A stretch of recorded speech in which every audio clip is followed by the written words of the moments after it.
Buenos días a todos. La Universidad del Norte, por medio de su división de ingenierías y con el apoyo de la Asociación Colombiana de Facultades de Ingenierías, ACOFI, les da la más cordial bienvenida a este pequeño acto inaugural del cuarto simposio de Buenas Prácticas de Assessment en Programas de Ingeniería. Este evento que nos convoca hoy tiene como objetivo presentar, discutir y compartir experiencias, casos exitosos y buenas prácticas del desarrollo del proceso Assessment en Programas de Ingeniería. Saludamos muy especialmente a quienes nos acompañan en esta mañana, al vicerrector académico de la Universidad del Norte, Joaquín Han, al decano de la División de Ingenierías de la Universidad del Norte, Javier Páez Saavedra, a la ingeniera Amparo Camacho, directora académica de la División de Ingenierías, al director ejecutivo de ACOFI, el ingeniero Luis Alberto González, y por supuesto a todos los invitados, a los miembros de ACOFI, conferencistas, profesores y estudiantes que se conectan hoy. Y bueno, para dar inicio oficialmente a este simposio, vamos a escuchar a continuación las palabras del vicerrector académico de la Universidad del Norte, Joaquín Han. Gracias, Oriana. Un saludo muy especial para todos. Again, good morning to everybody. I am sorry that I will not speak in English. I would love to do it, but you might understand that I'm going to use Spanish instead. Un saludo muy especial para todos ustedes en nombre del rector Adolfo Meisel, por supuesto en el mío propio. Un saludo particularmente afectuoso para el decano Páez, quien cierra su decanatura en estos días y será reemplazado por el decano Juliano Arellana, quien también está aquí. Es decir, hoy tenemos dos decanos de ingenierías al tiempo. Eso creo que es un fenómeno muy poco frecuente en una universidad. Así que un saludo muy especial a ambos decanos, a Amparo Camacho, nuestro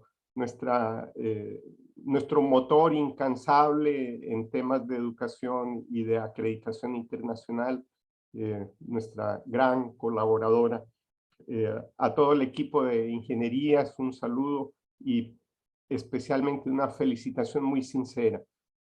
Llegar a un cuarto evento de esta naturaleza demuestra con contundencia la solidez que ha adquirido el evento que hace 4 años iniciaron Javier y Amparo. Es un motivo de orgullo poder comprobar la acogida que ha tenido esto que empezó muy pequeño y que se ha ido constituyendo en una verdadera tradición de la División de Ingenierías de la Universidad del Norte. Tenemos en este momento 157 personas participando de manera directa y más de 900 inscritos. Tenemos 9 talleres, conferencias internacionales, 7 mesas de trabajo, es decir, los 2 días van a ser especialmente intensos y productivos. Quiero cerrar estas breves palabras de bienvenida para todos ustedes con una pequeña reflexión alrededor de una frase que parece redundante. Es una buena práctica compartir buenas prácticas. It's a good practice to share good practices. Parece una afirmación redundante y simplista.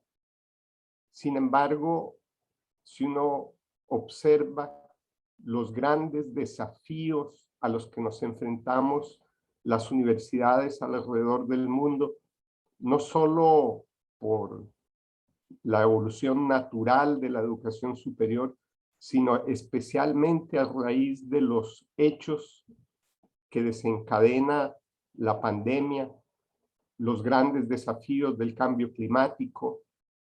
El profesor Juliano comentaba hace poquito que en su casa todavía hay humo de los incendios forestales en California.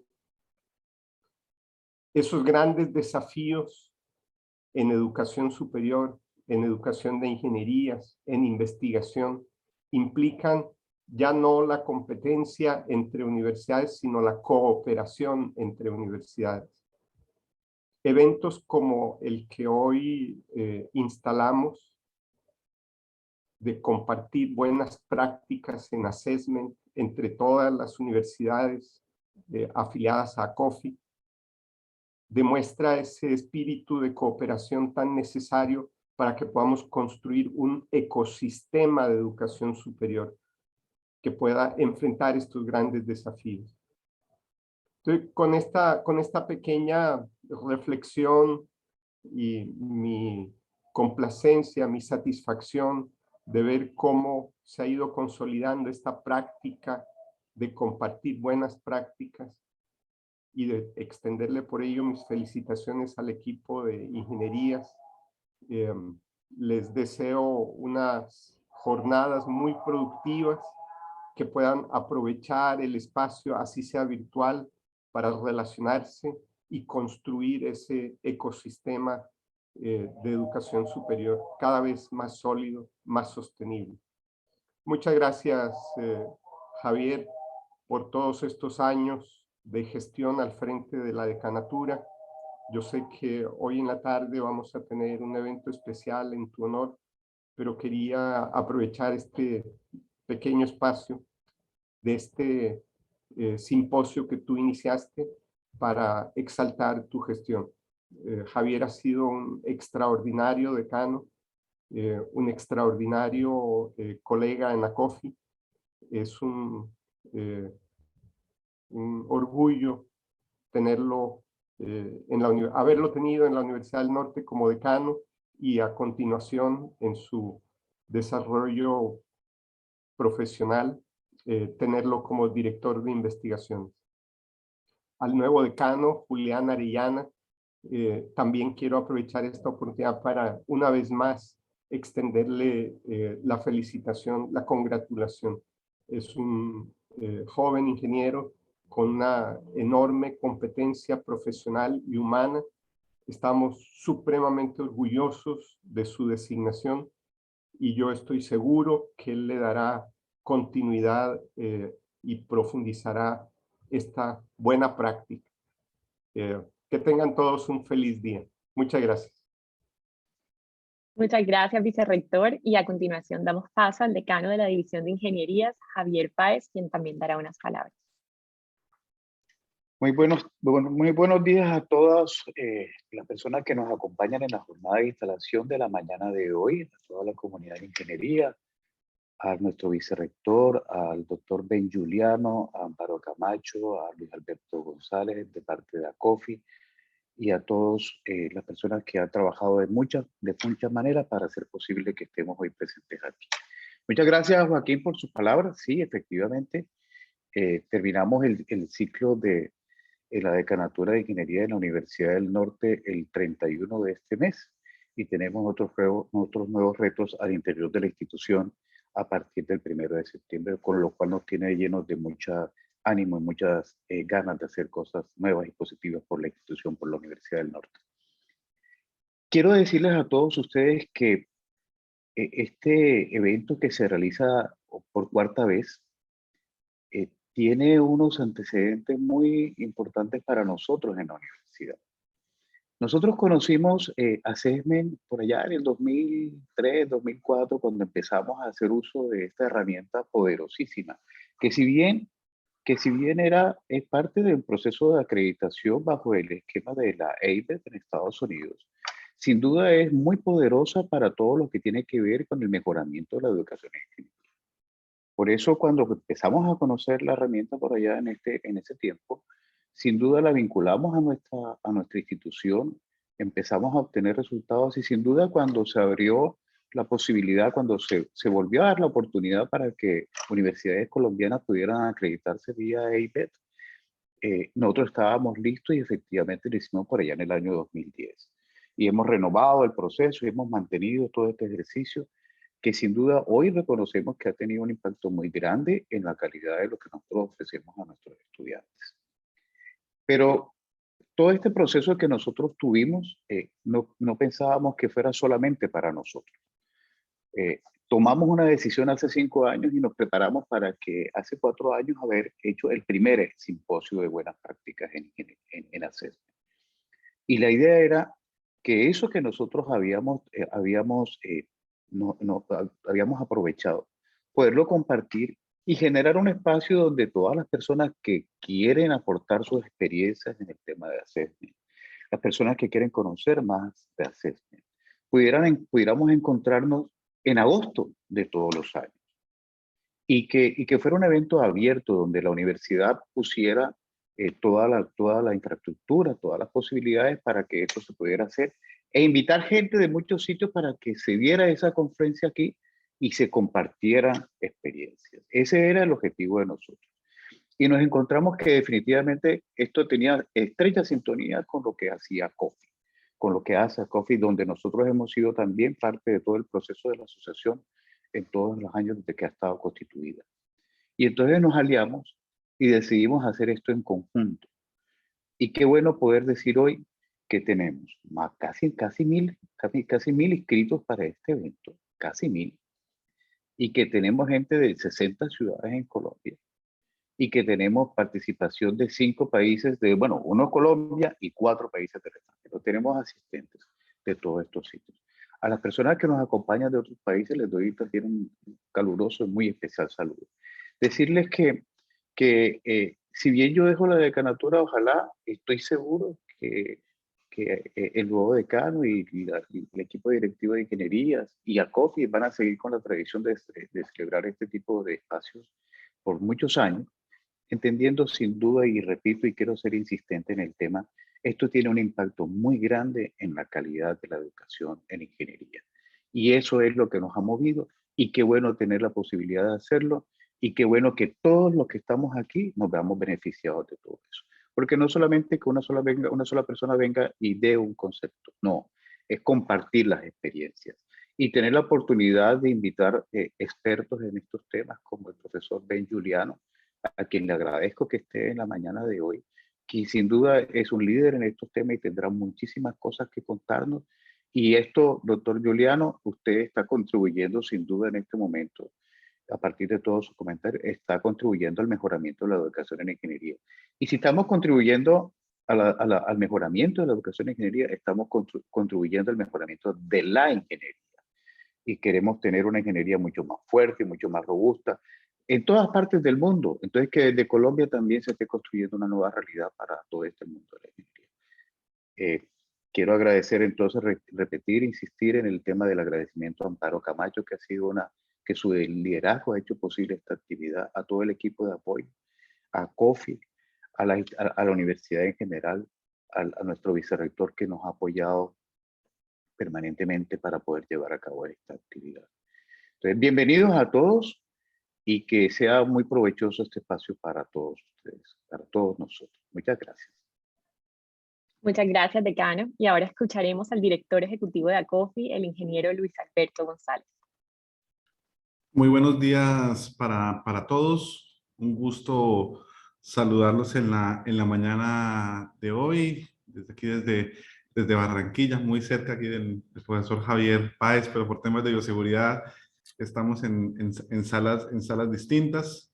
Estar en este cuarto simposio es un gusto completo para la asociación.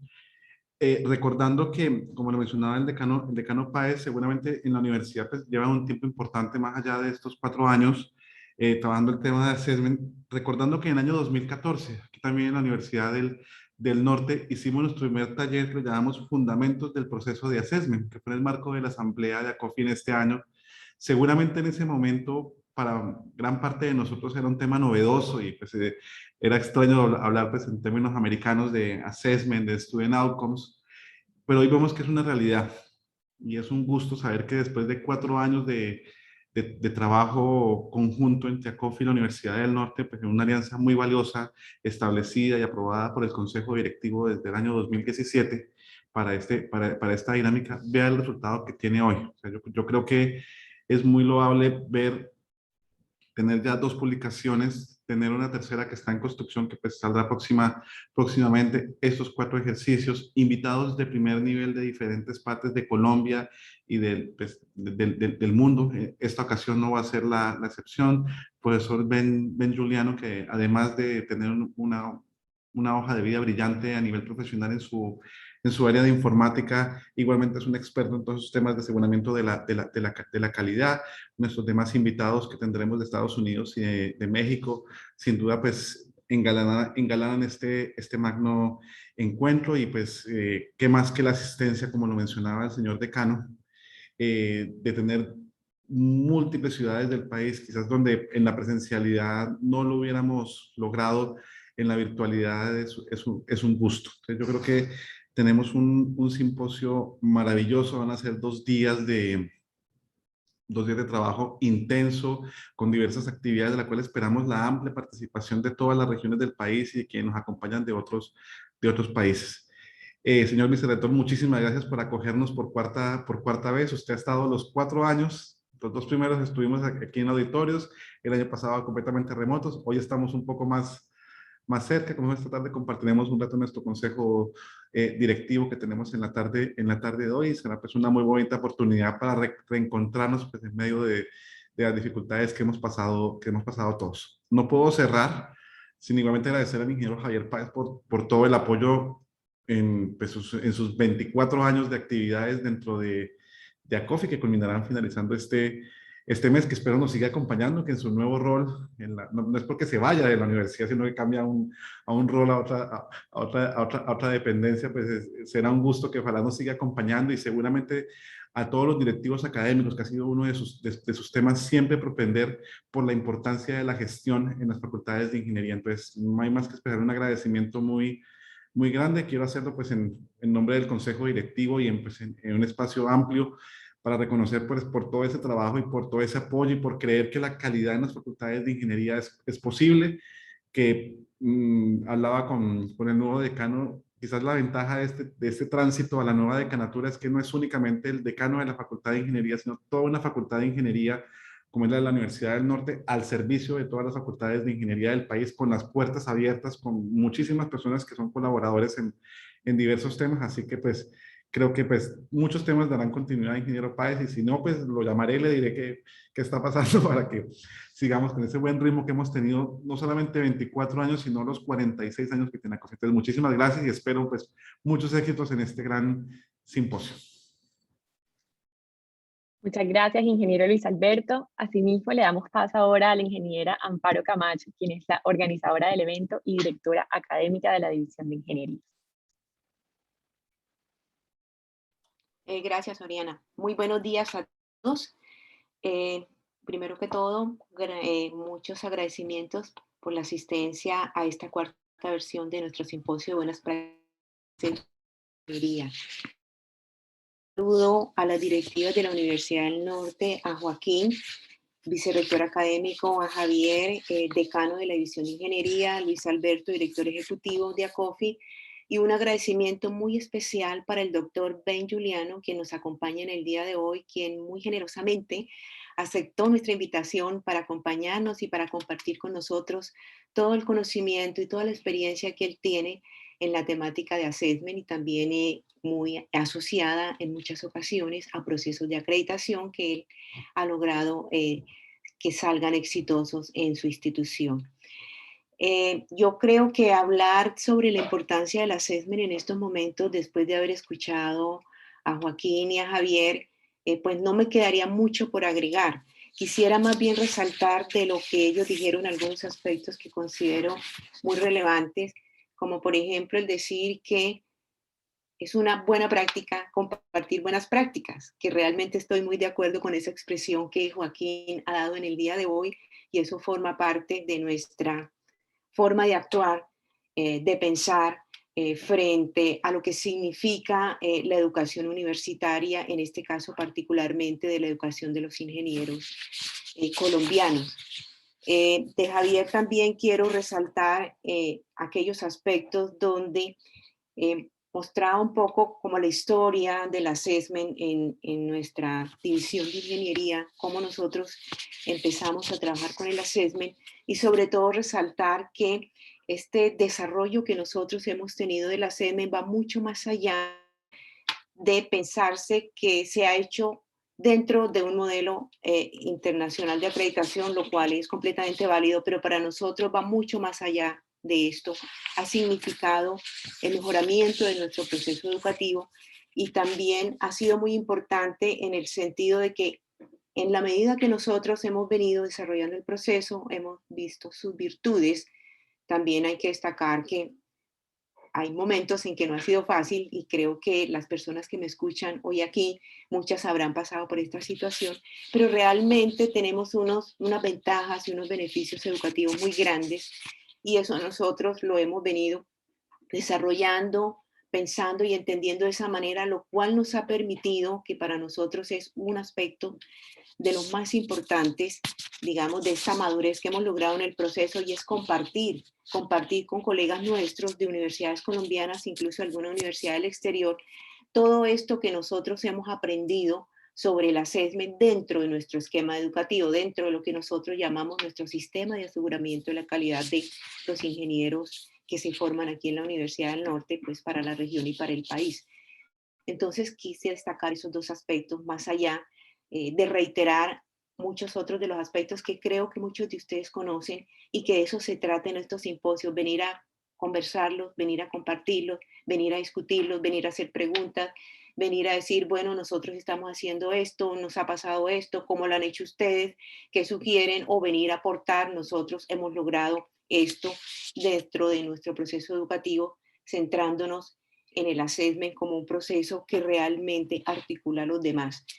En estos días del simposio quisiera destacar que nosotros vamos a tener 4 conferencias. Arrancamos ahora, después de esta instalación, con la conferencia del doctor Juliano, están todos muy cordialmente invitados. Luego en la tarde vamos a tener a las 4 de la tarde otra conferencia con el doctor Kevin Hughes. Después vamos a tener la sesión de presentación de trabajos y experiencias de los profesores.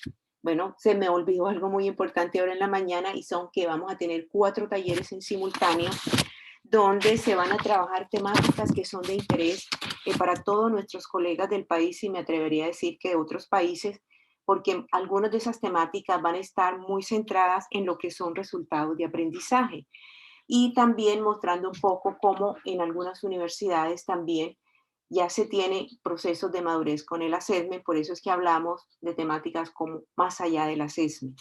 Para el día de mañana tendremos en el horario de las 9 de la mañana 7 mesas de trabajo en la actividad que hemos denominado Ad Hoc Café. Los invito de verdad y también para que inviten a sus colegas. Es una actividad muy valiosa porque en ella 7 autores de artículos de una publicación que vamos a editar y va a salir en el segundo semestre de este año, van a hacer la presentación de sus artículos y ustedes van a poder discutir y analizar con ellos, digamos, de una manera muy anticipada sobre esa publicación, sus escritos. O sea, es una actividad de prelanzamiento de esta publicación en la cual ustedes van a tener la oportunidad de conocer a esos autores de sus artículos. Entonces, los invitamos muy cordialmente y finalizando la mañana vamos a tener una franja de presentación de 2 agencias de acreditación, las cuales nos van a mostrar sus experiencias en sus respectivos países sobre sus modelos de acreditación y, por supuesto, el papel que el assessment ha jugado en los mismos, como es el Consejo Nacional de Acreditación de Colombia, CNA, que tenemos un consejero quien va a contar esta experiencia y asimismo del CASEI de México, para finalmente, pues luego dar el cierre a nuestro simposio. De manera tal que todos están muy cordialmente invitados a todas estas actividades. Esperamos que realmente podamos de nuevo compartir. Este es un espacio para compartir, para discutir, para ir progresando y para ir desarrollando más este proceso. Estamos en una 4ª versión, lo cual ya muestra pues unos niveles de madurez que igualmente ustedes los van a poder observar por medio de los trabajos, de las presentaciones que hacen colegas y asimismo de las conferencias, de los talleres y de la actividad de Ad Hoc Café. Bueno, sin más, yo ya termino para dar paso a la conferencia de instalación del doctor Juliano, que nuevamente bienvenido a la Universidad del Norte, a Barranquilla, si sea de forma virtual. Esperamos que en un futuro realmente podamos encontrarnos presencialmente y ya arrancaríamos con lo que es las actividades nuestras del simposio. Nuevamente, gracias a todos y esperamos que puedan asistir a todas estas actividades. Gracias, Oriana. Muchas gracias, Amparo.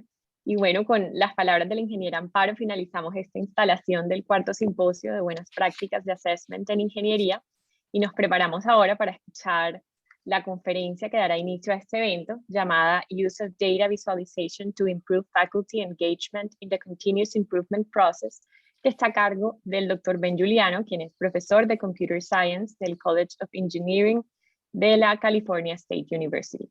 El doctor Juliano es director del Instituto de Investigación de Sistemas Inteligentes y codirector del Laboratorio de Sistemas Inteligentes.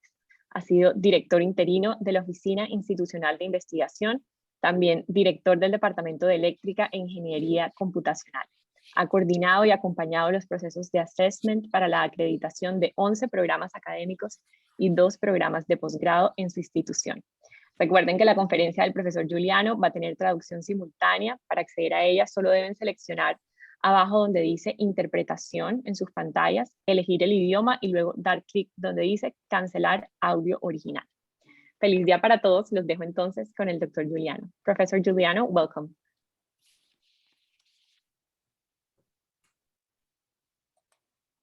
Well, hello, good morning, everyone. I hope everyone's doing okay. I hope everyone can hear me. I wanted to start by saying, buenos días, ¿cómo están? Mi nombre es Juliano. I'm originally from the Philippines, so I speak very little Spanish, but today I'm going to speak in English. I also want to start by saying thank you very much to the conference organizers. The work you're doing here is very important. I also want to start by also saying congratulations and thank you to all the attendees. I appreciate your commitment to providing a high quality engineering education to not just your community, but to your country and to the world. I am both honored and humbled to be with you all here today. Just briefly, I've been in higher education for about 28 years now. I've been in Chico State, where I currently am a professor of computer science for 23 years. I had the opportunity to experience both being a faculty and an administrator, both in our college and at the university. So I've seen how assessment is both a challenge and an opportunity, whether you're a faculty or an administrator. I've been in assessment for about 19 years. I was an assistant professor in 2002 when my department chair said they needed someone in assessment. They had no one. And he said, I think you're going to do it. And of course I said, sure, why not?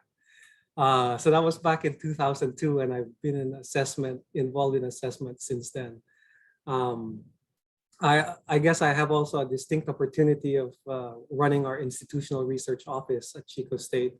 So I got to know more about the types of data that's available to our university. I'm also connected to ABET. So as the title slide shows, I'm a professional development facilitator, and I've been doing that for 9 years, which means I'm involved in providing program assessment workshops internationally. We do it mostly in the US, but we have audiences that are international, and we've actually been providing this service also to other countries, and we go to other countries whenever we can. So let me show you what my plan is for today. So here's an outline of what I'm going to go over. So first, just some overview context from where I'm coming from. And then I'm going to go over some of my experiences, some of what we've done, and some of what we're currently doing. And so I'm going to highlight 4 best practices. And some of these are going to be familiar to you. Some of them might not, so I'm just going to go over them. So this is the curriculum map, and then we have performance indicators. Then I'm going to show you what we've done with our graduating senior survey, and then how we've scheduled our continuous improvement process when we do data collection evaluation and implement any changes. So I'm going to just quickly share those.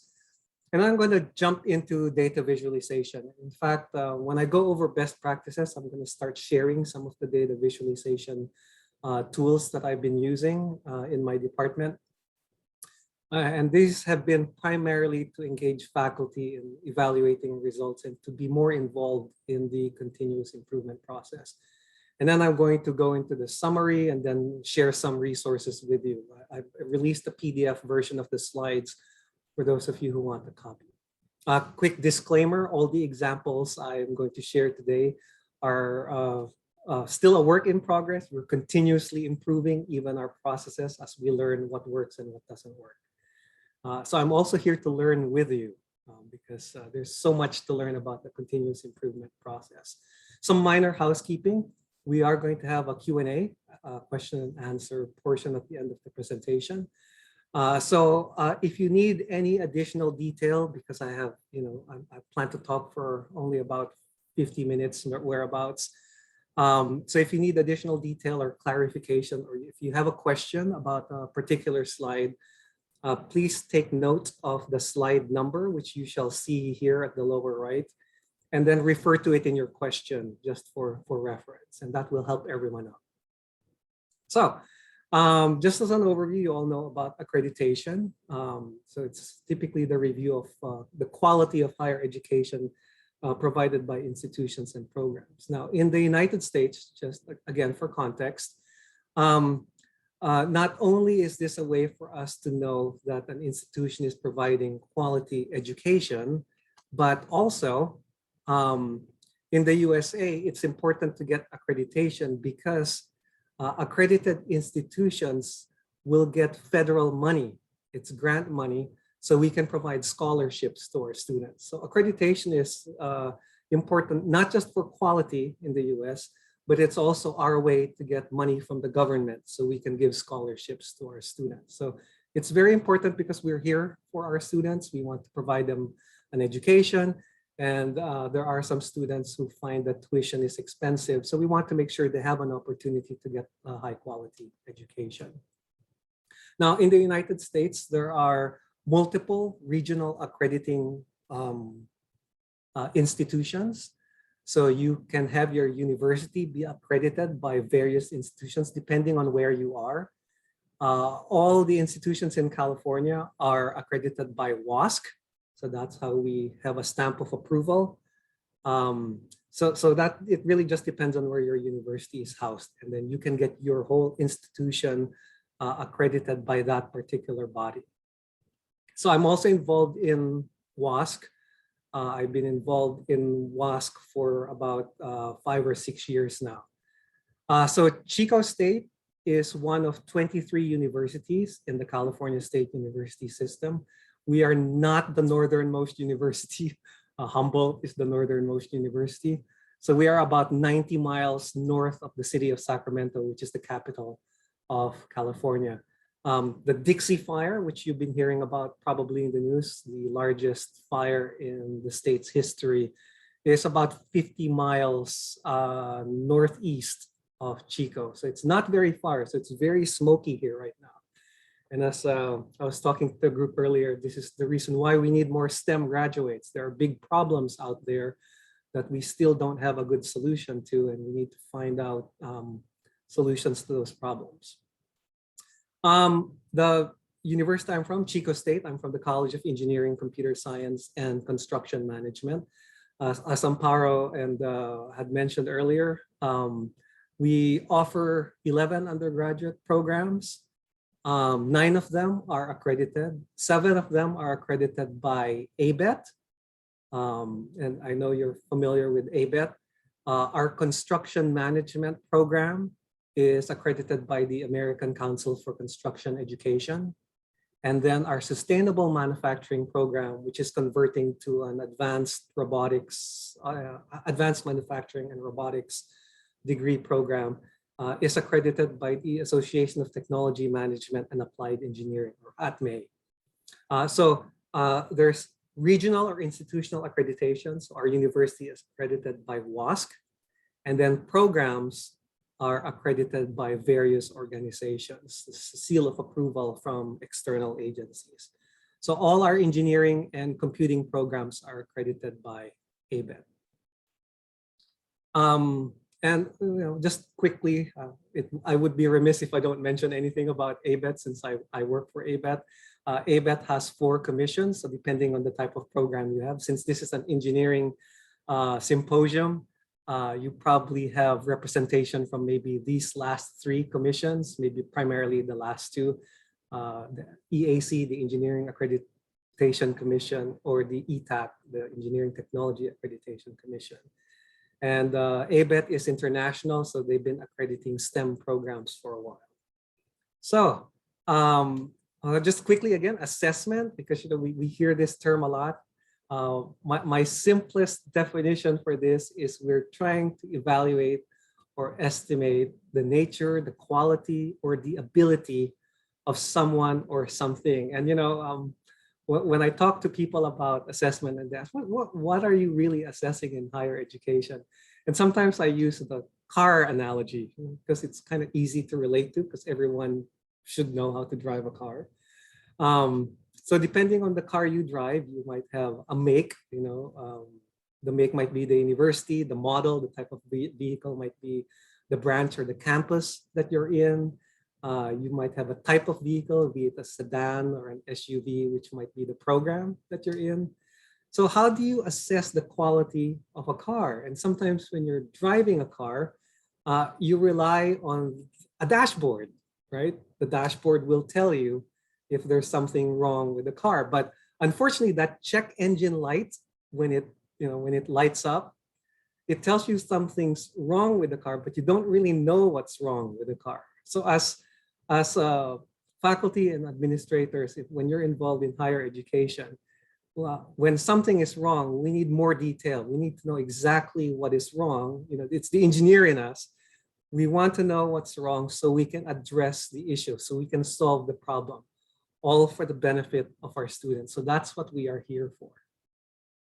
I also want to remind everyone the most common framework we have in terms of a continuous improvement process is something similar to this cycle. So even though we typically start here at this blue phase, we have to make sure we know what our student outcomes are. For those who are accredited by ABET, we typically use the ABET student outcomes. It used to be the A through K, now it's the 1 through 5 or 1 through 6, depending on what program you have. So the blue phase here is sometimes taken out of the cycle because we are told what the student outcomes are. And then the rest of this, we're going to quickly go over as I go through the presentation. So we need to make sure we have a curriculum map because that tells us where to collect data. And then once we collect the data, we have to evaluate the results. Once we have the results, we have to figure out if any improvements need to be made, and then we have to implement them, and then the cycle continues. So this is a very common framework. And the cycle, I'm going to talk about this, the schedule. Is this a 1 semester cycle? Is this a 1 year cycle? I'm going to share with you in a few minutes what we do at my Department of Computer Science at Chico State. So in terms of the process, a little bit more detail about what we do in my department. So this is a very faculty-centric process when we are involved in continuous improvement. Faculty teach courses, we evaluate student work because we have to assign them a grade at the end of the semester or at the end of the term or the quarter. So typically we might be giving them homework, maybe labs, maybe some projects, they have to do presentations. So these are very rich sources of information for assessment. So I will refer to these as embedded assessments. We have to be mindful of the faculty workloads. If there are things the faculty are already doing that we can use for assessment, we need to take advantage of that because faculty are already busy. And we can never forget that, right? So we start with the embedded assessment and take advantage of that. And then at my institution, at Chico State, we use the major field test in computer science as a standardized test that we administer to all our graduating seniors. So when they apply for graduation, they have to take a senior capstone. Our capstone is only a semester capstone. Part of the requirement for them to get a grade in the capstone is they have to take the major field test in computer science if they're a computer science major. And then we have a different standardized exam for our computer information systems major, the ICCP exam. So we have a standardized exam. This is kind of equivalent to your FE exam for the engineering majors. We also administer a senior exit survey, which I will elaborate a little bit later on. So again, before you can get your grade for your capstone, not only have the student has to complete the capstone, but they also have to complete the standardized exam and the senior exit survey before they get assigned a grade. So we get that data because they're required to take it. So we use this as a source for data for assessment. So we have coursework, we have a standardized exam, we have senior exit survey. And by the way, we're very focused on summative assessment. So we only gather data from upper division courses, junior, senior. Currently, we don't do any formative assessment from lower division courses for program assessment because we just don't have enough faculty. So we made that a decision to only focus on summative assessment. We have an assessment coordinator. That's me, because I'm the one who got volunteered to do assessment when I was an assistant professor. So it's my job to coordinate the gathering of the data from all these sources, put together a report, and then we evaluate the results. We have to write a findings and actions report that's submitted to our provost. So it goes up the university. It's required for all programs in our institution, whether you are accredited or not. And then we usually get a feedback about the report from our dean's office. So the associate dean in our office looks at all the reports from all the programs and then gives us feedback, which part of our process we need to maybe review, or maybe there's not enough data to make a conclusion or anything like that. So this is the process we follow at Chico State. And maybe we are a little bit fortunate that we have institutional accreditation from WASC. So we are kind of required to do this anyway. And then at the same time, most of our programs are accredited, not just by ABET. So in our college, we do this, the assessment report is due every year for the university. So we have to submit an assessment report for every program to the provost office at the end of each academic year. So that's a one-year cycle. And I'll elaborate a little bit more on that and how we do our assessment for ABET. So that is our process. So let me start sharing some best practices that we use in this process. My first best practice I want to share is a curriculum map. If you're doing assessment and you don't have a curriculum map, then you're probably not doing it correctly. This is one of the basic tools needed in assessment. So a curriculum map is very important because it shows the alignment of the student outcomes that you're assessing and how it aligns with the curriculum. And it also clearly identifies where you're going to be gathering your data from. And if the results show there are potential problems, the curriculum map also shows you where the potential changes need to be made in the curriculum. So it definitely guides the decision-making process for continuous improvement. Let me show you what our curriculum map used to look like. So this is our former curriculum map, and that might be hard to read. Hopefully you can see it. We used to have a curriculum map that shows all the core courses that our faculty teach, and we map them to the 6 student outcomes for ABET. So they are mapped directly to the student outcomes. Now I say this is our former curriculum map because the problem with this is, well, maybe if we take a look at one of the student outcomes, this one is student outcome 3. So you don't have to tilt your head. Student outcome 3 is communicate effectively in a variety of professional contexts. So the problem with this is at the end of your cycle, if the scores for student outcome 3 are low, what does it mean?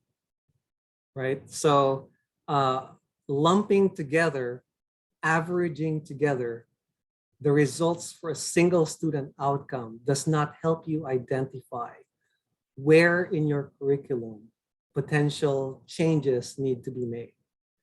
To drive that point, let me show you what our former assessment results for all the 6 outcomes might look like. So these are the 6 outcomes. And I know this is not the communication part, but let's just say that this bar, which is the lowest bar of the 6, happens to fall below our threshold. What do your faculty do next? Where is the continuous improvement? What are you going to change? I mean, this one is recognized professional responsibilities, but let's say it's communication, right? So it doesn't really give you a clear explanation of where changes need to be made and also what changes can be made to help with student learning. So that's why we changed that approach. So we obviously still need a curriculum map, but our current curriculum map now looks like this, which will lead me to the next best practice. So in our current curriculum map, we have a table for each student outcome. And then for each student outcome, we actually identify performance indicators or metrics. And I'll explain what a performance indicator is shortly. And then those performance indicators are mapped to the core courses that our faculty teach. So the beauty in this is if, let's say, one of these performance, so we don't lump them together. So we have a single score for the student outcome. The student outcome is broken up into performance indicators. And then we have a rating for each performance indicator. So the beauty with this is if the score for one of the performance indicators is low, we know what the problem is. So it's not just there's a problem in communicating effectively. We now know that maybe the problem is with oral communication. So now we can devise a plan on how we can address this issue. So again, if we look at this even when we present our results, this is what it's going to sort of look like. Again, these are all the performance indicators for one outcome, which means that now we can identify which of the performance indicators are low and how we're going to address it based on what the performance indicator is. When you get the PDF slides which I've shared, this is a clickable link. And so, I didn't know that was there. Let me see. So here, if you'll notice, this is one of the dashboard. This is the main dashboard we have for our assessment results. And I used Tableau to create these dashboards. If you'll notice, we have 2 programs, so I'm only displaying it for one program. I can look at multiple academic years. Only 2 years are presented here because we don't gather data for all outcomes every year. So for outcome 3, which is communicate effectively, we gathered it for 2018, 19, and 1920, but not other years. And we also can drill down to the assessment method used. So this table only shows results from our embedded assessments, so from coursework by students. But if I want to see all, even the results from our survey and from our standardized test, now I can have even more data. And the nice thing about dashboards for your faculty is, particularly with something like Tableau, it's very interactive. So a person just needs to hover over each bar and it gives you even more information. So I can see the sample size. So here, this is 100%. So 28 out of the 28 respondents to those questions actually made the target. And so if I hover every bar, this is only out of 17. Sample size is very small. So maybe I don't put a lot of emphasis on this low bar. So there's a lot of other things you can do if you have a visualization such as this. So it ends up being very powerful. So again, if you have other questions, maybe in the Q&A, I can elaborate a little bit more. The second best practice that I'm sharing has to do with performance indicators, which I just mentioned what performance indicator is. So now I'm going to define what it is on this slide. So in a performance indicator, these are very similar to KPIs, key performance indicators that we use in strategic planning. So they're very specific. So these are specific things that we can evaluate. So typically when we define performance indicators, we usually have two things that we need to define. The first thing we need to define is the subject content. So what is the topic or the concept that we're going to be focusing on?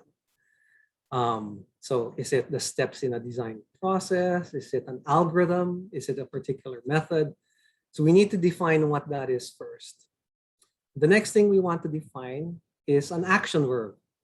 So the action verb will direct a student to a specific performance level. Do they have to list something?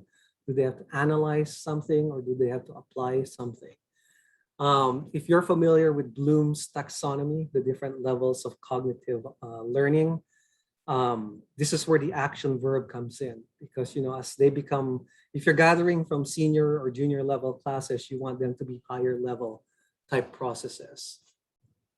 These are the kinds of things that you need to have if you are defining performance indicators for assessment.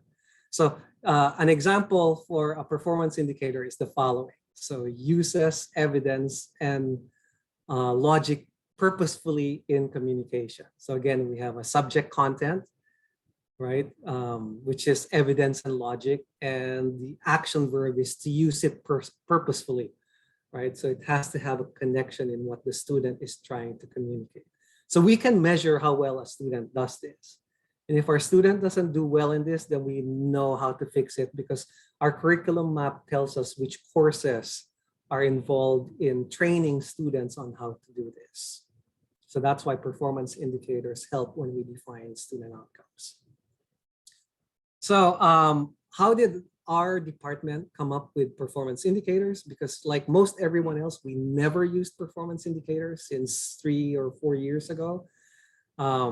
Because this is a best practice that we now preach in the ABET workshops. Because we are a computer science program, we happen to have this ACM, Computer Science Curricula 2013 document. And so we use this as a basis because this particular report is broken up into more than 1,000 learning outcomes, which we use for our performance indicators. And these learning outcomes are organized by knowledge areas, and then the knowledge areas are subdivided into knowledge units. So as an example, for software development fundamentals, if I consider that as an area that I cover in my curriculum, the knowledge units that are under this knowledge area are algorithm and design, fundamentals, programming concepts, and so on. So I can pick which one of these applies to a course I teach. And then for each of those, there are learning outcomes, which we use as a source for our performance indicator. So that's what we did for computer science. In fact, as an example, for communication, the example I used earlier, we decided that social issues and professional practice was the area we were going to look at, because it had a specific area on professional communication. So when we dug into that in the document, the learning outcomes associated for that were the following 7. And we did not use these particular learning outcomes exactly as our performance indicators, but we used it as a basis for our performance indicators. And we also used other sources and other ideas. This is a faculty-led conversation. We had to compare notes, met regularly until we decided on what are the performance indicators that we were going to use for our student outcomes. An important note I want to point out here is that if you're accredited by ABET, there's a number of programs that will use the same student outcomes for their assessment. So different programs might be using the same student outcomes, but it is the faculty developed performance indicators that you use for each student outcome that will distinguish your program from other programs. So that's why it's important to have performance indicators that your faculty agree on are things you expect your students to know because they relate to that particular student outcome. So that's a very important point for you all to consider when you come up with your performance indicators. And I noticed that there are some talks at this conference regarding performance indicators. So hopefully you learn more about that in those presentations as well. So moving on, my best practice number 3 that we use in our department is the graduating senior survey. So this is actually an online survey that our college office administers to all graduating seniors at the end of each semester. So typically, we administer this towards the middle of the semester. Again, like I said earlier, we require all our graduating seniors who are signed up for the capstone to take the senior survey before they can get their final grade for the capstone. Now, there are 2 sections to our graduating senior survey. We have a section where the questions are common for all majors, so all 11 programs. The students have to answer the same questions. And then the second section are the major specific questions that each department decides what to ask their majors. It's important to point out that in the common section, we always ask students what is their perceived level of preparation based on the student outcomes we're using for assessment. So formerly the A through K, for ABET, now the 1 through 6. So the nice thing about having a graduating senior survey is you have an indirect assessment data source. This is always very good. This is the best practice in assessment, not just using your embedded assessment, but also using some surveys to get student feedback on how well your program is. Now, in terms of a data visualization, this is a project I started with the current dean we have in engineering. Our university is very interested in gap analysis. So here is an example of gap analysis by gender based on their perceived attainment of student outcomes. So these are student outcomes based on the old ABET A through K. And what this graph is showing you, so the red circles are the average score for the female respondents, and the blue are the average score for the male respondents. And so in gap analysis, we want to see what is the difference between the female and the male respondents if we're looking at gender. So the important thing, the interesting thing about this is we can see, particularly since, having more females in engineering programs is a very important consideration. So this is from, I think this is from our mechanical engineering program at Chico State, looking at 2 years worth of data to get a good sample size. So if you'll notice, there are student outcomes here where the difference between the female perception and the male perception is huge. Right, so using modern tools and technology, why is it that the males perceive, maybe that's a true gender difference, the male perceive themselves as doing very well, and the females perceive themselves as just doing okay, and so on.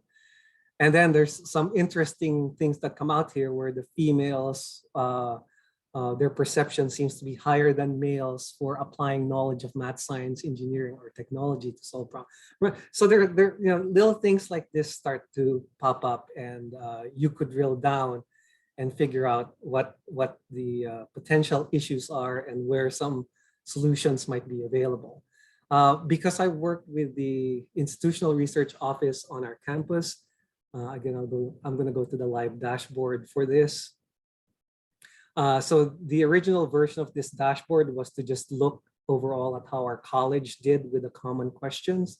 So this is ranked from the highest score to the lowest score in terms of which student outcome was perceived to be the most prepared and the least prepared. And the scores are all high overall. And the nice thing about this dashboard is we can do analysis by gender.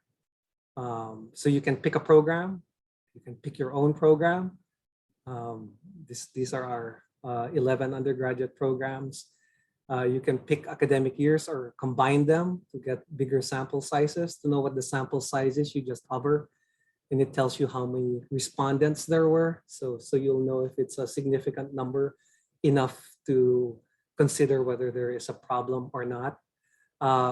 Because we gather the student ID number, we are able to figure out what the student's gender is to do the gap analysis. We can also do analysis by first generation. So this is very important right now to how do we help our first generation students succeed. It doesn't look like first generation is a big issue based on our senior survey. We also look at underrepresented minors. And again, if you'll notice, there are a lot of gaps that are closed, some that are big, but the females are doing better. So maybe that's not an issue since we want to make sure females stay in programs. So the biggest factor, and we kind of all knew this, the biggest factor in engineering is gender. So we need to have more effort in helping females succeed in engineering because they're perceived, at least the data shows, their perception of their level of preparedness appears to be lower than males for some of our student outcomes. So that ends up being a fairly important consideration. A best practice number 4, and I've mentioned this earlier in my talk, is be mindful of your faculty's workload. So try not to do too much, you know. So we've, in our department, we used to gather assessment data for all student outcomes every semester. And then we did that every semester, day in, day out. And people got sick and tired of it. In fact, some of the data wasn't really reliable. And we weren't really using the results in a feedback loop. There wasn't any continuous improvement because we just had check mark. We got it done that semester, get it done the next semester, and so on. And that just wasn't working. You know, why do it if it's not going to be useful, if it's not going to have any meaning? So in order to put more meaning into our assessment cycle, excuse me, this is our current continuous improvement cycle. So we have a 3-semester cycle where in 3 semesters, each semester we first do an assess. That's what the A is. That's how we gather data. The following semester, we evaluate. So we look at the results, discuss what the results say, look at the curriculum map, figure out what potential changes need to be made, if there are any. Maybe there aren't.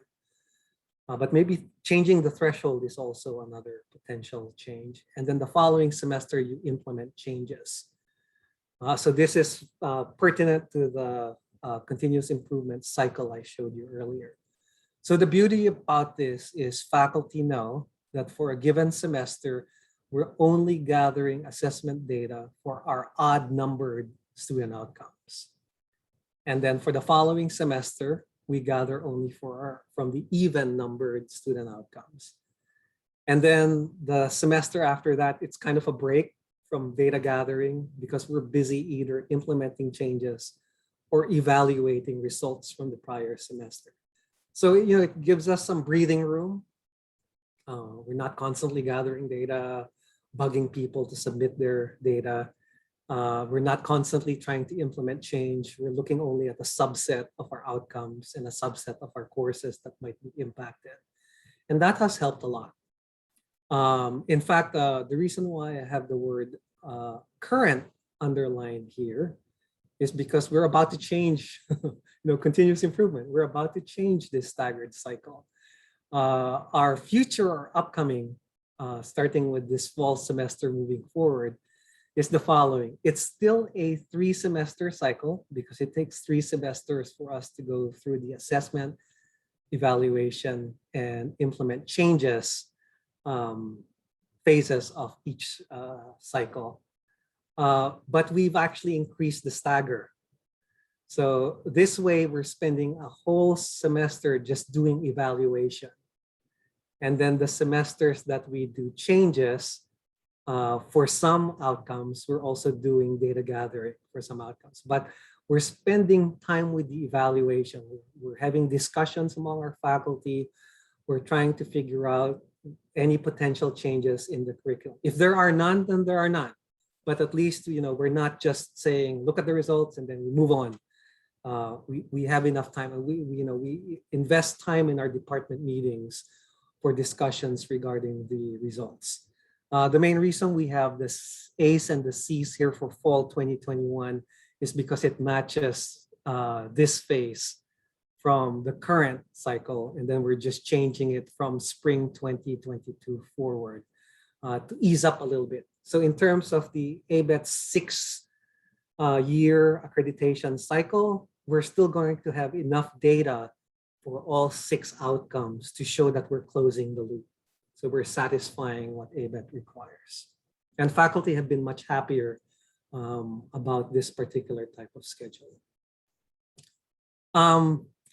And then, I showed you the dashboard already earlier. So, we want to get data from our faculty regarding the continuous improvement process. We want them to have ownership of the process. We want them to understand the process. I don't intend to do this for my department for the rest of my life. Who knows what lies in the future. I want other people to, maybe take over this and take ownership of being the coordinator. So we document all our processes to make sure that whoever takes over the process knows what the steps are. So that's very important. So what we've done is, since we've been gathering data, putting them in spreadsheets, and there are so many ways to have a web-enabled visualization for faculty to use. We've started doing this, I think, more than 3 years now, where once the results are gathered, the faculty can actually go to a dashboard and look at our data. So let me show you again what that looks like for more detail, even though I started showing it to you earlier. So again, we have 2 programs. The dashboard shows the results for both programs, and the dashboard shows the results one student outcome at a time, because each student outcome is broken up into performance indicators. So I can pick a particular student outcome. It was communicate effectively earlier, and if you'll notice, there is a problem. So we can quickly see where there might be a potential problem, and it's on a gray bar. So it has to do with our computer information systems program, a very small sample size. So again, now we can quickly see that maybe this is not an issue because the sample size is very small. The data source looks like that because that means it probably came from multiple sources. So now I can dig in and maybe look at all the results. And now I see other bars for this academic year. And now maybe I need to figure out what is going on here. So I hover over the bar, and this is for communicate. So if you'll notice here, the performance indicators demonstrate organized communication through various modes. So this is not a very good performance indicator because it combines oral, written, and visual. So this was back in the year 2019 to 2020. We have since changed that to separate oral, written, and visual. So I've taken the stance that even though I've been trained in assessment, I do not want to dictate to my faculty how we should do things. I make recommendations, but most of the time, I want them to figure out what the potential changes are. So I had another faculty member that said, oh, how do we know if it's oral, written, or visual? So they were the ones that initiated separating the 3. So that way I'm not dictating what things need to be, what changes need to be made.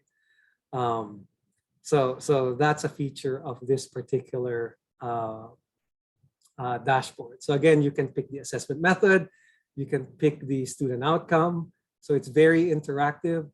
It immediately changes based on the student outcome. You can drill down to just the most recent academic years. So if you only want the last 2 academic years, it will quickly update. You can highlight it by program. So if I only want computer science, it will highlight that particular program, and so on.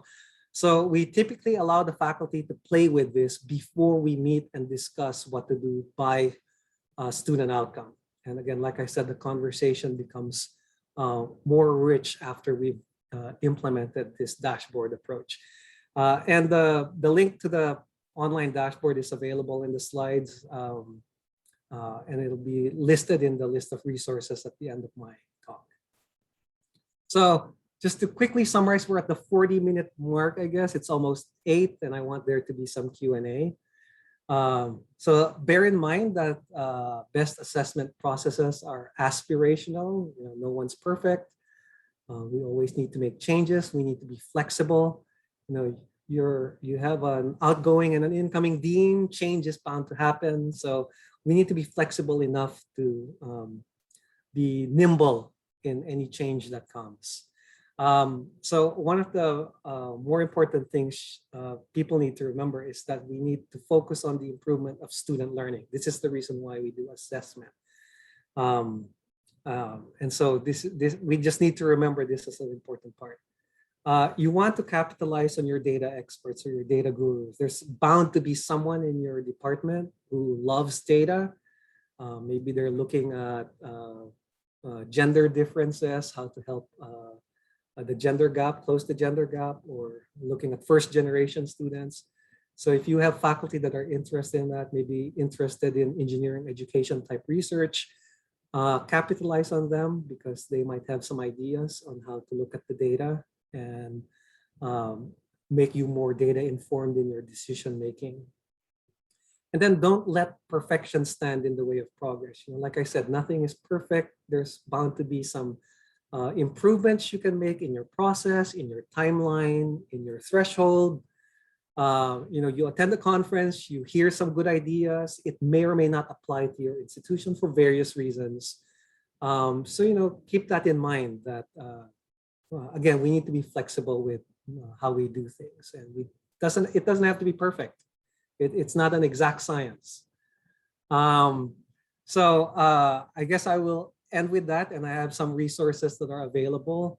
Again, information about ABET and the accreditation process. There are some assessment webinars that you can watch that give you some ideas about continuous improvement of programs and program assessment. We also offer a number of workshops that you can sign up for. Some of you have probably attended those. And then I have links to some of the dashboards I've shown you today. You can feel free to take a look at that. I think you can even download the dashboard so you can get an idea of what was done if you're interested in Tableau. You don't have to use Tableau for data visualization, and data visualization is not a requirement for assessment. The only reason why I'm talking about this today is it's an approach to consider to improve faculty engagement. Okay, I guess with that, I am going to wait for any questions from the audience.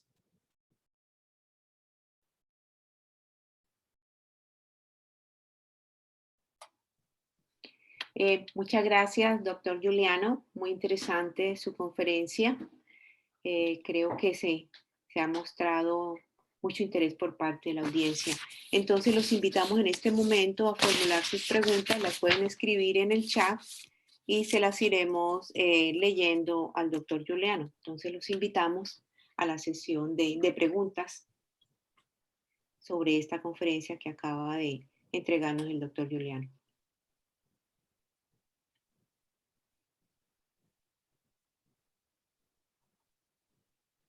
En particular, pues quisiéramos saber sobre la presentación que él hizo, qué preguntas tienen ustedes.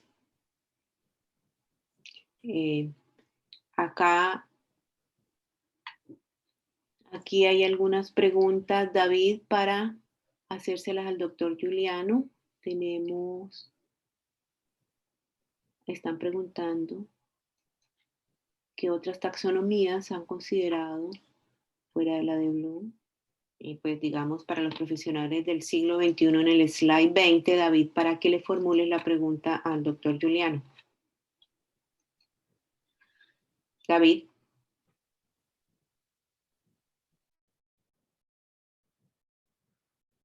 So I'm I think I'm vaguely understanding the question, but I'm assuming this has to do with the performance indicators.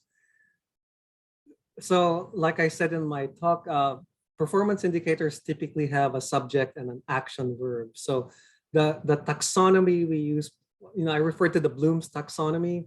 And again, I'm not sure if that's what the question is asking. So whenever we talk about an action verb, different actions might indicate a different level of understanding.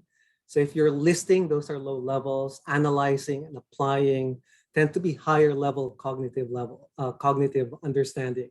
So the faculty need to decide, obviously for seniors, you want higher level cognitive demonstration of understanding the material. You want them to be analyzing, you want them to be designing things instead of just listing, or it's almost like showing that they were able to memorize something. So those are more low level. It's a good idea to have a good mix of those in terms of your action verbs, just to make sure that you really are preparing your students for what you're expecting them to do. Again, I'm not sure if that's what the question pertained to with the word taxonomy.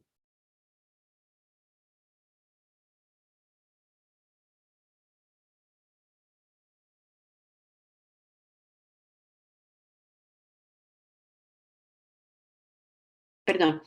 Miguel Hugo Corchuelo fue quien hizo la anterior pregunta. Tendremos otra serie de preguntas, pues no las vamos a alcanzar a contestar todas, entonces vamos a mirar algunas de ellas que consideramos que pueden ser o que podrían estar de alguna manera asociadas. Aquí hay una donde se pregunta que cómo se relacionan los indicadores de desempeño con las competencias. David.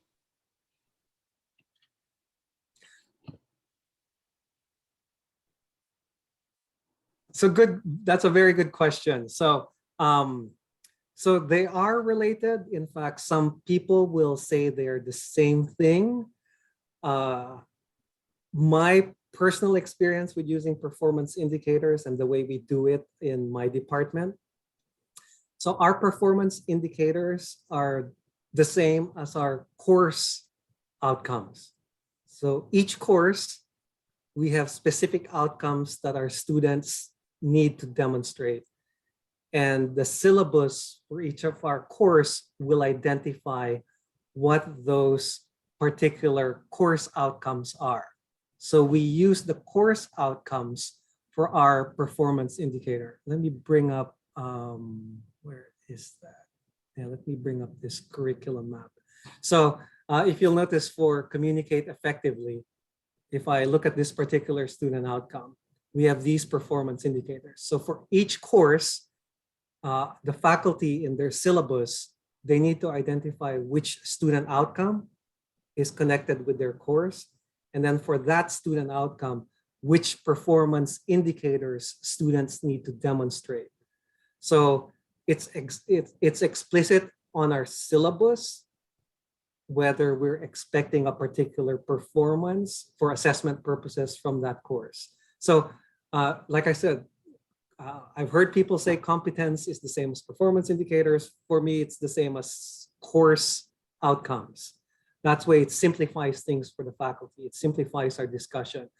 And these outcomes could be demonstrated in multiple courses. So we can ensure that we're gathering data. So here you'll notice for written communication, we gather data from 2 courses, because you want to have maybe 2 courses that you gather data from, so you can have a bigger sample size for each cycle.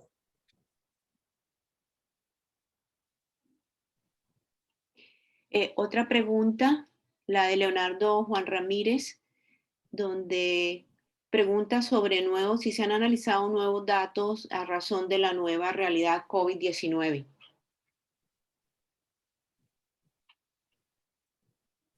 Good question. So our university is doing that, how students perform pre-COVID, during COVID, and to see if there are any differences. We have not done that in our department. although we did look at our student evaluation of teaching results. And right now, the tentative results are that we have, this is probably true of most units. We have some faculty where their student evaluation of teaching got better, it stayed the same or at least got better when we went online. And then for some faculty, it got worse. I don't know what that means, but some faculty were able to deliver online education, I guess, better than others. But as a department, we have not done student outcomes based analysis of data pre-COVID to COVID and so on. But that's an interesting point. Maybe for engineering education conferences, that would be a good thing to do. Good question. Ok. Camilo Ernesto Torres, los resultados que se presentan diferenciados por género son los de la encuesta a egresados o también incluyen los resultados de los student outcomes. So good question for, so this was, I believe this is what you're referring to. So this gap analysis is based on our graduating senior survey. In the common questions section of the senior survey, we ask all graduating seniors in our college the same question: what is your perceived preparation for the following student outcomes? And they answer to indicate whether they were very prepared, or very unprepared, neutral, prepared, or very prepared. Five-point Likert scale. So each survey respondent for each student outcome has to indicate their perceived level of preparation. And because we know the student ID for each of the respondent, after we get our results for the survey, which we use Qualtrics for that, the next thing we do is we work with our institutional research office so we can gather data for each student. What is their, we're looking at gender, first generation, underrepresented minor, and there's a fourth one that has to do with whether they received a scholarship or not. So we can look at those four success metrics, student success metrics, to determine if there are large gaps based on those student demographics. So yeah, we have to work with our institutional research office to get the student demographic information. And I hope that answers the question. Now this survey is going to change because we are now moving to performance indicators. So unfortunately now there's going to be more questions like this because each of the student outcomes has multiple performance indicators, and it'll be different from one program to another. So unfortunately, that's the change. You can't do a cross-disciplinary analysis now because you don't want to merge. You don't want to get the average of the average because that makes your results, makes the data useless when you start doing that. But at least at the program level, based on your performance indicators, at the program level, you can identify if there are any gaps. So that's going to be version 2 of this gap analysis since we've moved to performance indicators. Yeah, change throws a wrench at how you do things, but it's all for the good because you can clearly identify why is there a gap in communication? What part of communication is the bigger problem that we can address? Good question. Aquí hay una pregunta que, bueno, es que pudiera uno pensar difícil de contestar, pero creo que de pronto se pueden estar preguntando muchas personas. ¿Cuál podría ser o cuál sería un consejo de parte del doctor Juliano sobre la forma correcta para aplicar el proceso de assessment en nuestras universidades colombianas?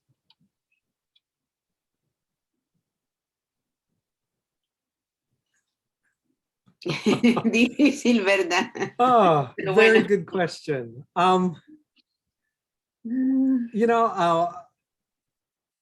different institutions struggle with different things. I've seen universities, again, because of my work with ABET, I've seen universities that have a lot of money.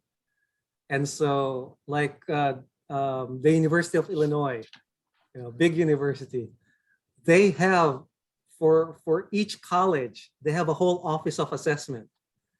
So, they have staff that will gather data, write the reports for them. So those are universities that have a lot of money. So faculty can focus on teaching and research. And in that university, the faculty focus on research, right? So there are universities that are research-oriented. There are universities that are teaching-oriented. I come from a state university system. We don't have a lot of money.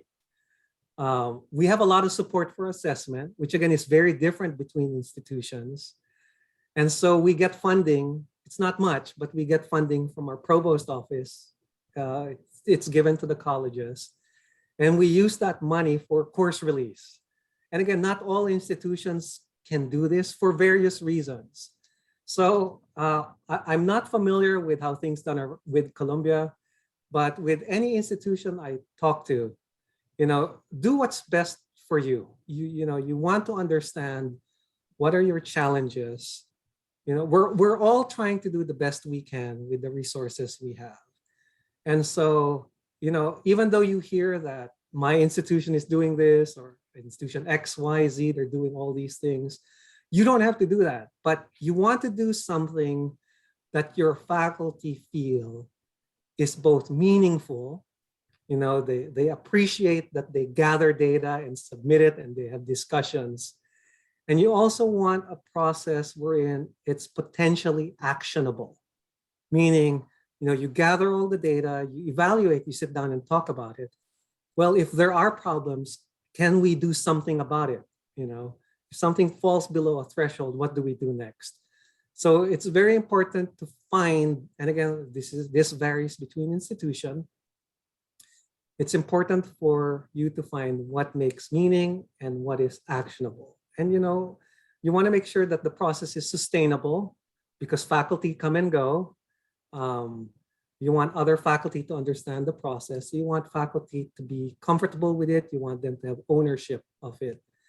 I love conferences like this because, like I said earlier, I'm here to learn from people also. Just hearing your questions makes me think about things. And I'm sure you're here to learn by listening to the coming talks in the next day or two. And so, listen, learn, get ideas, and not all of them will apply to you, but hopefully some will. It's okay to fail. I've made mistakes before. I tried something and it didn't work. Well, but it's okay. Now we know we will not do that again. So again, this is all in good faith. We're doing this for the students, and I was very honest earlier when I said I appreciate you all for being dedicated to high quality engineering education, because it's a hard job, but someone's got to do it. Bueno, aquí hay una pregunta más particular de José Divi de Eduard. Agradezco especificar de dónde salen los objetivos educacionales del programa. ¿Fuera de ABET?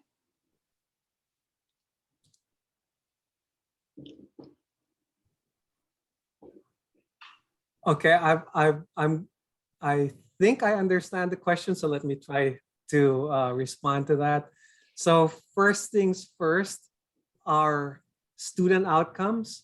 So these 6 student outcomes that we use, they are dictated by ABET. So we are, because our program in this example is for computer science, so we look at the Computing Accreditation Commission student outcomes, and these are fixed by ABET. So for each student outcome, we then divide that into performance indicators. So for example, for communication, we break down communication into these performance indicators. The faculty decide what performance indicators support this student outcome. So like I said earlier, we're changing our curriculum map. We now have a table for each student outcome that shows that for each student outcome, These are the performance indicators and how they are mapped to each course, core course, required courses that our faculty teach. Where this come from, again, like I said, we got ours from the ACM document, and some of them were made up by faculty from attending conferences or from their experience in teaching the course. And then we just voted as a department on the list. And I'm hoping this gets smaller because, the more performance indicators you have, the more data. It's too much. So usually about 4 to 6 performance indicators is probably sufficient. Otherwise it's just too much data. And each semester we don't gather from all courses. Our assessment committee decides if the enrollment in one course is big enough for a sample size, then we pick which data source we're going to use. So we're always mindful of our faculty workload. So not every faculty is submitting data each time we have to assess, each time we have to gather data. I hope that answers the question. Una pregunta que también puede ser bastante, pues muy global, ¿no? ¿Cuál es la mayor dificultad que ha tenido en la implementación de estos procesos? Ah, very good question. I think the biggest challenge, I think the number one is finding a champion who will lead the effort. And, I'm not recommending this as an approach, but I said earlier, the way I got into assessment is my chair said, you're doing it. I don't recommend that. It worked for me, but it might not work for everyone. It just so happened that when my chair said that I should do it, I learned to enjoy doing assessment, figuring out what works, what doesn't work. There might be someone, like I said, typically people who are interested in data might be the ones who might like assessment. So I think the biggest challenge is finding a champion who will lead the effort. And it doesn't have to be the chair, because some chairs don't like assessment. I've met chairs who hate assessment, so they'd rather other people do it. So finding a champion, I think, is the biggest challenge. And then I think the second biggest challenge is finding buy-in. Finding faculty who won't think this is just a checkbox, who will actually believe in the process and believe that there's a reason why we're doing it. And again, that goes back to what I said earlier, making sure that your process has meaning to your faculty and is actionable. And if you're mindful of that, I think it will facilitate your faculty buying in and believing in the system. I've gotten our younger faculty, because I made they became members of our assessment committee. So now I'm training our younger faculty with our process. So hopefully one of them will take over this process as we move forward. And maybe a third, which helps but is not a requirement. A third challenge is resource, both time and money, because when people say assessment is not a lot of work, that's not true. Assessment is a lot of work. And it would be nice if your institution acknowledges the fact that it's additional work. So at Chico State, we try to encourage faculty involved in assessment to publish in engineering education conferences like the ASEE, the American Society for Engineering Education. So that way, if they're in the promotion and tenure process, they're assistant professor, they're moving up in rank, they can still publish their assessment work. And hopefully that will help them with tenure and promotion. So getting that kind of support is also helpful. So there's a lot of challenges. Personalities are a huge challenge sometimes, but I think those are the main ones from my experience that I've seen.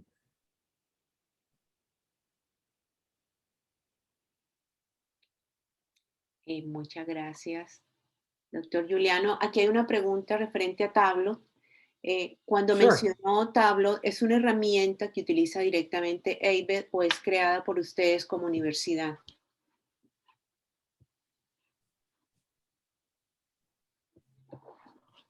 Good question. So Tableau is a data visualization software.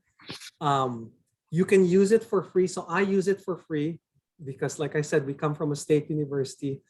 We don't have a lot of funding. Even though our university has a license for it, the licensed version is primarily used, maybe it's only used by our institutional research office, the data people for our campus. So the only version of Tableau I have access to is the free version. And you can already do a lot with the free version. The nice thing about Tableau is your data source can be as simple as a spreadsheet, be it Excel or Google Sheets. So as long as your data is in spreadsheet form, you can actually use Tableau to generate data visualizations. Now, you don't have to use Tableau. In my department, I've used Excel with pivot tables and pivot charts because we have a license for Microsoft Office 365, and we use Box for our cloud-based file system. And through Box, if you open up an Excel worksheet that has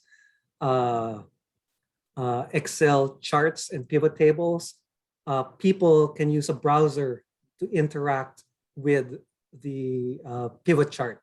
So you can actually click on filters and see the charts change, almost like what I showed you with Tableau. So I think Google also has some possibilities that are free. So not everyone will have access to something like Tableau. I know Microsoft also has Microsoft BI. We have that at our institution, but I like Tableau better. So again, there are many options to choose from. It does take time to know how to use these softwares. So that's why I recommended at the end of my talk, find your data experts, the people who love data, the people who want to be able to visualize the data, because maybe they already know how to do this, or maybe they'll want to learn how to do this, and start from there. But Tableau is available for free. If you go to public.tableau.com, you can play with Tableau. You can look at all the various examples, and then you can download the free version and play with it.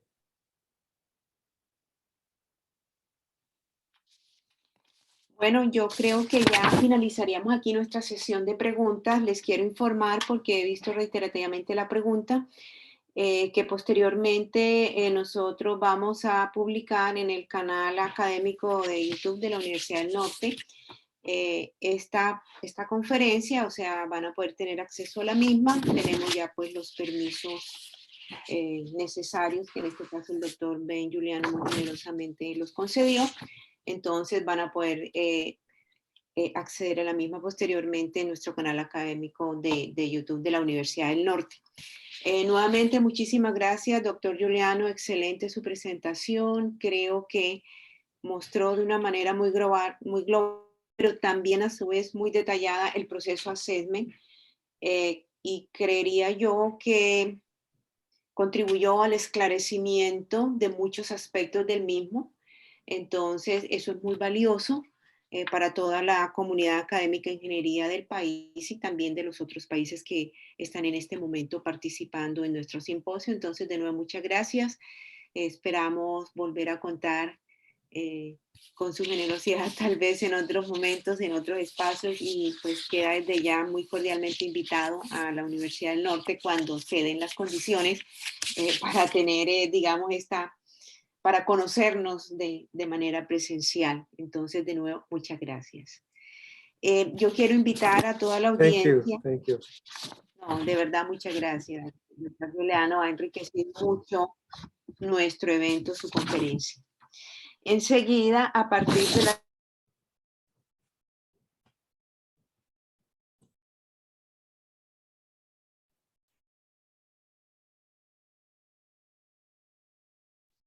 las 11 vamos a tener indicadores de desempeño, una forma de medir y vivir los resultados de aprendizaje, un tercer taller, assessment apoyado con TICs, uso de ecorubrics en el trabajo colaborativo, y un cuarto taller que se ha denominado allá del acceso. Entonces quedan muy cordialmente invitados. Ustedes pueden en la plataforma del evento revisar cuál les interesaría. Les comento que tenemos de todas maneras unos cupos limitados y por orden de llegada pues será la asistencia a los mismos. Y nuevamente recordarles que hoy en la tarde tenemos a las 4 de la tarde una conferencia del doctor Kevin Hughes, donde habla de Important Question About Student Outcomes, que también están invitados, y a las 5 de la tarde presentación de trabajos y experiencias por parte de colegas nuestros del país.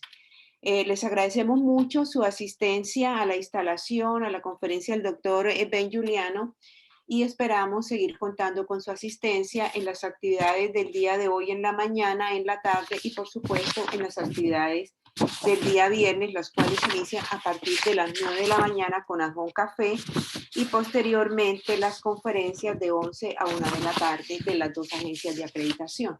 Nuevamente gracias por su asistencia.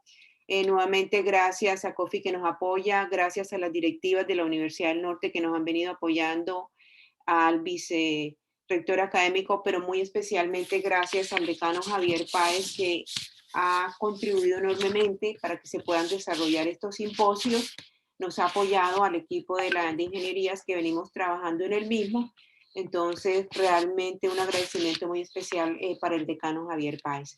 Y nos veremos posteriormente en las demás actividades. Gracias por su asistencia.